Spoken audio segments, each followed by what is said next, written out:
नमस्कार दोस्तों, एक बार फिर से स्वागत है आप सभी का टुडे टॉक के इस वीडियो सेशन में। दोस्तों, बहुत सारे लोगों के बार बार कमेंट्स आ रहे थे, इंस्टाग्राम पे भी मैसेज आ रहे थे कि सर एसएसबी हेड कांस्टेबल जो मिनिस्ट्रियल की रिक्रूटमेंट है उसके बारे में हमें डिटेल से बताइए कि प्रिपरेशन कैसे करें, एग्ज़ाम पैटर्न क्या रहेगा, सिलेबस के ऊपर कैसे फोकस करें, स्कोरिंग टॉपिक्स कौन से हैं और फाइनली कट ऑफ क्या रह सकती है, ताकि हम अपना एक टारगेट सेट कर सकें और उसके अकॉर्डिंग तैयारी कर सकें। तो इस वीडियो में दोस्तों डिटेल से हम बात करेंगे एसएसबी हेड कांस्टेबल मिनिस्ट्रियल की रिक्रूटमेंट को लेकर। इससे पहले मैं आपको ये बताया है कि बहुत ही रॉयल जॉब है, आपको फील्ड वर्क नहीं करना है, ऑफिस में बैठकर आपको काम करना है और साथ में आपको वर्दी की शान भी मिल जाएगी। तो चलिए सबसे पहले देखो, मैं डिटेल से चीज़ें बताता हूँ, आप सभी को पता है तो मैं कुछ भी छोड़ूंगा नहीं, डिटेल से बताऊंगा। तो आपको वीडियो को थोड़ा पूरा देखना है, ध्यान से देखना है, ठीक है, इग्नोर नहीं करना है, स्किप नहीं करना, अदरवाइज आप चीज़ों को नहीं समझ पाओगे। सबसे पहले मैं शुरू करूँगा एडवर्टाइजमेंट से, जिसके बारे में हालांकि मैंने आपको डिटेल से बताया है, फिर भी बहुत सारे लोग ऐसे होते हैं जिनको नहीं पता होता है। 115 ही पोस्ट है मात्र, 22/8 लास्ट डेट है, ठीक है, 22/8/21 इसकी क्या है, अंतिम तिथि है। तो आप आवेदन कर देना अभी तक नहीं किया है तो। इसके बाद में देखिए आगे बढ़ते हैं, पे स्केल भी बता देता हूँ। बहुत सारे लोग कह रहे थे पे स्केल क्या रहता है, तो 25,500 से लेकर 81,100 रुपये तक का पे स्केल है। काफ़ी रॉयल जॉब है और सैलरी का क्या ही कहना, बहुत शानदार सैलरी इसके अंदर मिलेगी।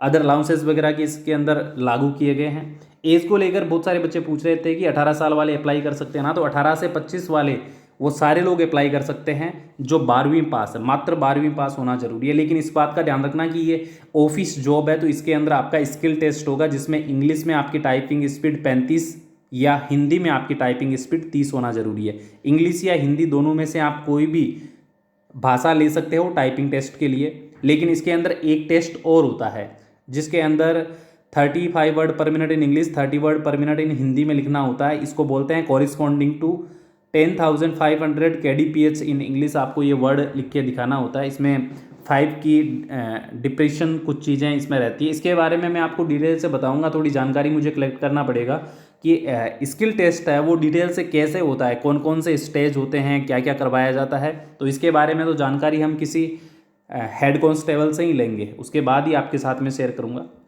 लेकिन तैयारी का स्टेज आपका शुरू हो जाना चाहिए, आपकी तैयारी शुरू हो जानी चाहिए। सबसे पहले इसमें सिलेक्शन प्रोसेस के अंदर क्या है, फिजिकल एफिशिएंसी टेस्ट है, ठीक है। पहला फेज पड़ेगा, इसमें पीएसटी होने वाला है। पीएसटी के अंदर सीधा सीधा क्या करना है, 1600 किलोमीटर की रेस करनी है 6.5 मिनट में। किसको, मेल कैंडिडेट्स को। अगर आप फीमेल है तो आपको 800 मीटर की रेस करनी है 4 मिनट के अंदर। इसके बाद में देखिए फिजिकल एफिशिएंसी टेस्ट के बाद में फिजिकल स्टैंडर्ड टेस्ट होता है, ठीक है। इसके अंदर नाप चोप होता है। इसमें देखिए बता देता हूँ मैं आपको कि हाइट जो है वो जनरल कैटेगरी के लिए मेल के लिए 165 सेंटीमीटर है और फीमेल के लिए 155 सेंटीमीटर है, जो कि काफ़ी कम है। हाइट को लेकर आई थिंक किसी को इश्यू नहीं होगा। ये मिनिस्ट्रियल की पोस्ट है तो इसमें हाइट में थोड़ी मेल कैंडिडेट्स को भी छूट मिल जाती है। अदरवाइज मेल्स के लिए आपको पता है 70 या 72 हाइट रखी जाती है। चेस्ट माप होगा इसमें खाली मेल कैंडिडेट का 77 टू 5 प्लस कर लेना है, क्योंकि एक्सपेंशन भी मांगा गया है। बाकी कुछ कैटेगरी को इसमें छूट मिल जाती है। आगे बढ़ें, आगे देखिए इसके बाद आपका होगा रिटन एग्जाम। जैसे ही आप पीएसटी और फिजिकल एफिशिएंसी टेस्ट के अंदर पास हो जाओगे, उसके बाद में आपको रिटन एग्जाम में बुलाया जाएगा। रिटन एग्जाम जो है वो आपका 2 घंटे का होना है। इसमें टोटल आपसे 100 क्वेश्चन पूछे जाएंगे और 100 मार्क्स का ही ये पेपर होगा। इसके अंदर आपसे general knowledge, mathematics, reasoning and general English and Hindi पूछा जाएगा। हिंदी एंड इंग्लिश दोनों में से आप एक लैंग्वेज ले सकते हो। पेपर सर बाईलैंग्वेज होता है क्या, तो पेपर आपका हिंदी इंग्लिश दोनों के अंदर आएगा। बहुत सारे बच्चे कहते हैं कि पेपर हिंदी में आएगा या नहीं आएगा, तो हिंदी इंग्लिश दोनों में पेपर होना है। ये बात मैं आपको अभी बेसिक जानकारी दे रहा हूँ, आगे इसके बारे में डिटेल से बताऊंगा कि सिलेबस में कौन कौन से टॉपिक मेंशन है। अगर आपको ये एग्ज़ाम पास करना तो कम से कम, देखो अधिक से अधिक नंबर तो लेकर आना ही है, लेकिन कम से कम 50% अंक लेकर आना है जनरल कैटेगरी को, ईडब्ल्यूएस को, ओबीसी को और एक्स सर्विसमैन को। अगर आप एससी एसटी से हैं तो आपको 45% अंक लेकर आना कंपलसरी है रिटन एग्जाम को क्रैक करने के लिए, कम से कम। बाद में देखिए इसमें जो फाइनल सिलेक्शन होता है, final merit will be prepared on the basis of marks obtain by the candidates in written examination. जो आपका ये रिटन एग्जाम होगा, कंप्यूटर बेस्ड एग्जाम होगा, इसके अकॉर्डिंग ही आपकी मेरिट बनने वाली है, तो इस बात का जरूर ध्यान रखिएगा। स्किल टेस्ट आएगा इसके बाद में। जैसे ही आप रिटर्न को क्रैक कर लोगे, रिटर्न में आपका मान लो सिलेक्शन हो जाएगा, तो स्किल टेस्ट आपका होगा। स्किल टेस्ट में मैंने आपको बता ही दिया है 35 वर्ड इंग्लिश में मांगे गए हैं, और अगर आप हिंदी लेते हैं तो 30 वर्ड इसमें मांगा गया है। इसके बाद में डॉक्यूमेंट वेरिफिकेशन होगा, ठीक है, मेडिकल होगा, उसके बाद में आपकी पोस्टिंग या ज्वाइनिंग होगी ट्रेनिंग के लिए। इसमें ज़्यादा डिटेल से नहीं जाएंगे, स्किल टेस्ट के बारे में अलग वीडियो लेकर आना पड़ेगा। इसके बाद में बहुत सारे लोग कह रहे थे कि सर स्कोरिंग टॉपिक बता दीजिए कि कहाँ कहाँ से सवाल पूछे जाते हैं। तो सबसे पहले हम ले लेते हैं रीजनिंग को। रीजनिंग के अंदर दोस्तों आपको वही सिंपल टॉपिक्स पढ़ने हैं, ठीक है, वही सिंपल टॉपिक्स पढ़ने हैं जो कि हर किसी एग्जाम में रीजनिंग आती है ना, वैसी ही रीजनिंग पूछी जाएगी। आपका जो एग्ज़ाम है वो 12th लेवल का होने वाला, 10+2 लेवल का होगा। सीनियर सेकेंडरी बेस्ट पे आपको एग्ज़ाम देना है और उसी के अकॉर्डिंग आपको तैयारी करनी है। यहाँ पर बात करेंगे स्कोरिंग टॉपिक्स की, तो कहाँ से सवाल ज़्यादा पूछे जाते हैं। तो सबसे ज़्यादा सवाल जो इस एग्ज़ाम में पूछे जाते हैं वो कोडिंग डिकोडिंग से रिलेटेड होते हैं, ठीक है, रिलेशनशिप कॉन्सेप्ट से रिलेटेड होते हैं। इसके बाद में अर्थमेटिकल रीजनिंग एंड फिंगरल क्लासिफिकेशन से रिलेटेड सवाल पूछे जाते हैं। इसके बाद में ज़्यादा सवाल इसके अंदर डिस्क्रिमिनेशन से रिलेटेड होते हैं, विजुअल मेमोरी को लेकर सवाल पूछे जाते हैं, सिमिलरिटीज़ एंड डिफरेंस को लेकर ज़्यादा सवाल पूछे जाते हैं, ठीक है, स्पाइशियल विजुअलाइजेशन से रिलेटेड सवाल पूछे जाते हैं। ये कुछ टॉपिक ऐसे हैं जहाँ से ज़्यादातर सवाल पुटअप होते हैं। बाकी रीजनिंग ज़्यादा डिफिकल्ट नहीं आता है, इसके अंदर एवरेज रीजनिंग आपसे पूछा जाता है। इसके बाद में अगर हम बात करें मैथमेटिक्स की, तो मैथमेटिक्स के अंदर टोटल 10 to 12 इसमें एक्सरसाइज दी हुई है, टॉपिक दिए हुए हैं। सबसे अधिक सवाल कहाँ से आएंगे? गणित की संख्या पद्धति से, इसके बाद कार्य और समय से, इसके बाद में समानुपात और अनुपात से रिलेटेड, रेशियो से रिलेटेड सवाल आएंगे। लाभ हानि के सवाल ज़्यादा पूछे जाएंगे। इसके बाद में एलसीएम एचसीएफ के सवाल पूछे जाएंगे। समय दूरी के सवाल आपसे ज़्यादा पूछे जाएंगे। ये कुछ टॉपिक जो मैंने बताए हैं यहाँ से ज़्यादातर सवाल पूछे जाते हैं, बाकी से एक आधा सवाल पूछा जाता है। एग्जाम पैटर्न को लेकर अभी बताऊंगा क्योंकि सिलेबस पहले आ गया है आपके सामने, तो इसके बारे में बात कर रहा हूँ। फिर बताऊंगा कैसे एग्जाम को आप क्रैक कर सकते हो। इसके बाद में इंग्लिश हिंदी आपके पास में चॉइस है, आप चाहो तो इंग्लिश ले लो, आप चाहो तो हिंदी ले लो। वेटेज दोनों का बराबर है, 25 सवाल आपसे पूछे जाएंगे लैंग्वेज के। हिंदी लेते हो तो हिंदी के टॉपिक देख लेना और इंग्लिश लेते हो तो इंग्लिश के टॉपिक देख लेना। लैंग्वेज को लेकर कोई भी स्कोरिंग टॉपिक नहीं होता है, सारे टॉपिक एक जैसे ही होते हैं, तो सारे टॉपिक अच्छे से आपको तैयार करने हैं। वैसे यहाँ पर आप चेकआउट कर सकते हैं कौन कौन से टॉपिक रहते हैं। बेसिक जो ग्रामर है वो इसमें शामिल की गई है। हिंदी में बात करूँ तो समानार्थी, विलोम शब्द, अनेक शब्दों के लिए एक शब्द, शुद्ध, मुहावरा, किसी वाक्य में लिंग परिवर्तन, अशुद्धि शुद्धि को देखना, ठीक है, बहुवचन बनाना, ये सब आएंगे। और इंग्लिश के अंदर synonym, homophone, antonyms, spelling correction, idiom phrases, one word substitutions वगैरह से सवाल पूछे जाएंगे। Direct indirect, active passive voice, tense भी इसके अंदर शामिल है। तो ये लैंग्वेज के टॉपिक रहने वाले, इसमें कोई भी स्कोरिंग टॉपिक मैं आपको नहीं बता रहा हूँ। फिर आ जाते हैं जनरल नॉलेज पे। यहाँ पर मैं कुछ चीज़ें आपके लिए इंपॉर्टेंट लेकर आया हूँ, इनके ऊपर आपको फोकस करना है। देखिए, इंटरनेशनल जो घटनाएं होती हैं उनसे रिलेटेड सवाल करंट के पूछे जाएंगे। इकोनॉमिक्स के सवाल में ज़्यादातर आपसे क्या पूछा जाएगा? स्टैटिक्स पूछे जाएंगे, ठीक है। कोई आपको एंशियंट जो इकोनॉमी है वो नहीं पूछी जाएगी। इकोनॉमी के एकदम करंट के सवाल पूछे जाएंगे, ज़्यादातर स्टैटिक पूछे जाएंगे। जीडीपी वगैरह से रिलेटेड सवाल पूछे जाएंगे। इसके बाद में इतिहास के अंदर आपको सबसे ज़्यादा ध्यान देना है आधुनिक इतिहास पे। मॉडर्न हिस्ट्री से सबसे ज़्यादा सवाल पूछे जाएंगे, ठीक है। तो मॉडर्न हिस्ट्री को ले लीजिए, आप अच्छे से तैयार कर लीजिए। इसके बाद में राज व्यवस्था की अगर हम बात करें तो कॉन्स्टिट्यूशन के कुछ इंपॉर्टेंट जो आर्टिकल है वो पढ़ लेना आप लोग, ठीक है। इंपॉर्टेंट आर्टिकल्स आप अच्छे से तैयार कर लेना। इसके बाद में विश्व का और भारत का जो भूगोल है इसमें रेगुलर जीके पूछा जाएगा आपसे। रेगुलर जीके में मैं आपको बता दूं क्या क्या रहेगा।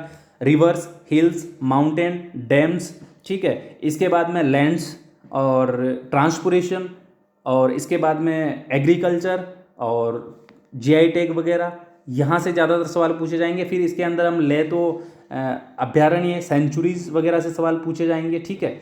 ये रेगुलर जीके रहेगा पूरा का पूरा। आपको जो कंप्लीट ज्योग्राफी है वो तैयार नहीं करनी है, जो रेगुलर टॉपिक है ज्योग्राफी के वो तैयार करने हैं, जिसमें छोटा बड़ा ऊंचा नीचा ये सब मिलाकर सवाल पूछे जाते हैं। फिर पूछा जाता है सामान्य विज्ञान, जो कि आपका 10th स्टैंडर्ड का पूछा जाएगा, ठीक है। 10th स्टैंडर्ड का बेसिक सामान्य विज्ञान आपसे पूछा जाएगा, जिसको हम दैनिक विज्ञान भी बोलते हैं।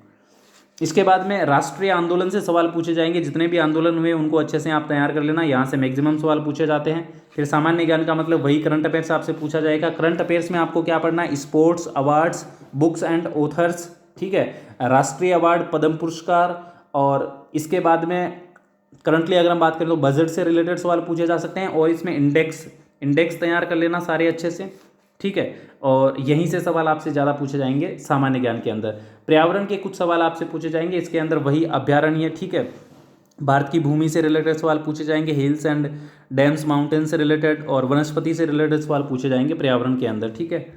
और पर्यावरण को कहाँ से नुकसान हो रहा है, कुछ ऐसे जो प्रदूषण से रिलेटेड सवाल बनते हैं वो भी आपसे पूछे जाएंगे। इसके बाद में देखिए आगे बढ़ जाइए, यहाँ पर हम बात करें एक बार अच्छे से डिटेल से इसके सिलेबस को लेकर, तो थोड़ा सा आपको समझना है रिटन एग्जाम के बारे में। रिटन एग्जाम में क्या होता है दोस्तों, स्लाइड में चेक कर लेता हूँ, आई थिंक स्लाइड होगी, चलो स्लाइड नहीं है, मैं आपको ऐसे ही बता देता हूँ। रिटन एग्जाम जो आपका होना है, इसके अंदर आपके 4 सब्जेक्ट रहेंगे, ठीक है। 4 सब्जेक्ट की तैयारी कैसे करनी है, देखिए 4 सब्जेक्ट की तैयारी कैसे करनी है यहाँ पर थोड़ा समझा देता हूँ। देखिए आपको रीजनिंग पूछी जाएगी आपसे, ठीक है। रीजनिंग कितनी आएगी सर, 25 क्वेश्चन आपसे पूछे जाएंगे, ठीक है। ठीक इसी प्रकार मैथमेटिक्स के अंदर भी आपसे कितने सवाल पूछे जाएंगे, यहाँ से भी 25।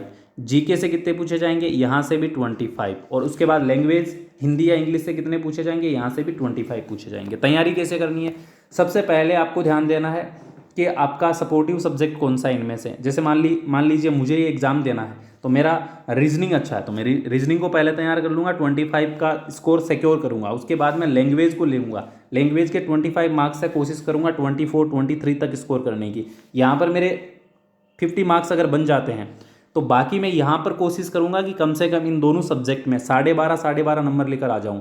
ऐसे में मेरा टोटल स्कोर हो जाता है 75 के करीब। अगर 75 अगर हम अभी स्कोर सेट कर लेते हैं तो एग्ज़ाम तक हमारा ये स्कोर हम 85 तक पहुंचा सकते हैं, ठीक है। क्योंकि एग्ज़ाम टाइम में जो तैयारी है वो काफ़ी अच्छी हो जाती है, फिर स्पीड भी बन जाती है, तो चीज़ें अच्छे से कवर कर लेते हैं। लेकिन एडवांस में आपको कोशिश करना है कि 50 मार्क्स तो आपको 2 सब्जेक्ट के पहले से ले लेने हैं। और ये आपका कॉन्फिडेंस होना चाहिए कि जीके में 50% और साथ में मैथमेटिक्स में मैं 50% लेकर आ जाऊंगा। तो इस तरह से आपको क्या करना है, तैयारी करनी है। सबसे पहले सब्जेक्ट को लीजिए, उसके बाद में आपको टॉपिक्स को सोल्व करना है।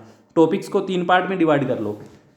सबसे पहले जो आपके अच्छे टॉपिक्स हैं उनको गुड कैटेगरी में रखो, ठीक है। उसके बाद में कुछ टॉपिक्स एवरेज कैटेगरी में रखो और कुछ टॉपिक वीक वाली कैटेगरी में रखो। इससे क्या होगा कि गुड कैटेगरी वाले आप जितने भी टॉपिक है पहले तैयार कर लोगे, उसके बाद एवरेज वाले पकड़ लोगे, उसके बाद में वीक टॉपिक्स को पकड़ना है। ये वीक वाले जो टॉपिक्स होते हैं इनको एग्जाम टाइम में पढ़ना चाहिए, क्योंकि वीक टॉपिक्स पे पकड़ बनाना मुश्किल काम होता है। तो लास्ट टाइम पढ़ोगे तो चीज़ें आपको याद रहेगी। गुड टॉपिक्स अभी तैयार कर लो, फिर एवरेज टॉपिक्स को आप तैयार कर लो। ऐसे अगर आप स्टडी करोगे तो आपका सिलेबस भी कंप्लीट हो जाएगा, स्मार्ट तरीके से आप एग्जाम भी क्रैक कर पाओगे। अब सर आप पूछोगे सर कट ऑफ के बारे में थोड़ा बता दीजिए। कट ऑफ को लेकर मैं एक लिस्ट लेकर आया हूँ, लेकिन ये कट ऑफ मुझे कम लग रही है। देखिए यहाँ पर मैं जनरल की बात करूँ तो मेल कैंडिडेट की 72 से 75 तक कट ऑफ जा सकती है, लेकिन मेरा मानना ये कम है, कट ऑफ इससे अच्छी जाएगी, क्योंकि यहाँ पर पोस्ट 115 ही है, ओनली 115 पोस्ट है। तो आपको टारगेट लेकर चलना है 85 तक स्कोर करने का, 85 तक स्कोर करने का टारगेट लेकर चलना है।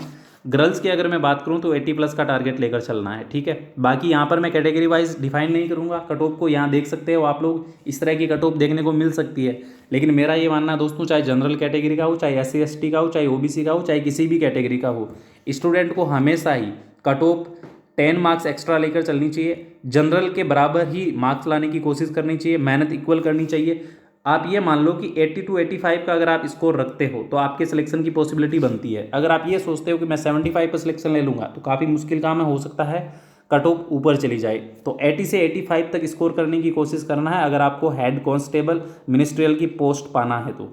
बाकी दोस्तों अगर आपका कोई डाउट हो तो आप कमेंट कर दीजिएगा, और अच्छे से प्रिपरेशन स्ट्रेटजी के ऊपर वीडियो लेकर आऊँगा, फिजिकल के ऊपर, बाकी आपका स्किल टेस्ट कैसे होगा इसके ऊपर भी जानकारी देता रहूँगा। तो चैनल पर नए हैं तो सब्सक्राइब कर लीजिए, बेल आइकन को प्रेस करके ऑल पे क्लिक कर लीजिए ताकि आने वाले हर वीडियो की नोटिफिकेशन आ जाए। अगर आपको पर्सनली कुछ पूछना है तो इंस्टाग्राम पे मुझे आप मैसेज कर सकते हैं। होपफुली आपको जानकारी अच्छी लगी है तो वीडियो को लाइक कर दीजिएगा, कमेंट कीजिएगा। Thanks for watching. मिलेंगे दोस्तों नेक्स्ट वीडियो सेशन में, तब तक के लिए सभी को जय हिंद।